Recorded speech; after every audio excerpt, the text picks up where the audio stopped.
ninkii baxabusku daha xaaskiisa waa soo qarxisay bidaar dar camal loo siibay albaab camal loo furay daaqad camal loo furay maxaa weeyana war heede timaha sida loo qaadayo loo rujinayaahi oo hadana loo soo celinayaa maxay haayeen wanaagta ugu horeysay oo nin soo qarxisay bidaartiisa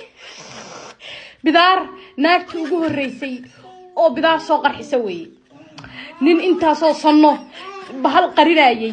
oo timo beena saartay oo xataa ku seexda xariifkii oo hurday marna saa uga qaadaysa marna ku soo celinaysa marna saa uga qaadaysa marna ku soo celinaysa Soomaali waxa weey anigu ku cadfan waaye dumarka kale iyo ku cadfan war bidaartaada ma ku kalsoonaato 30 sano bidaaru qarinayay 30 sano bidaaru qarinayay soo qarxis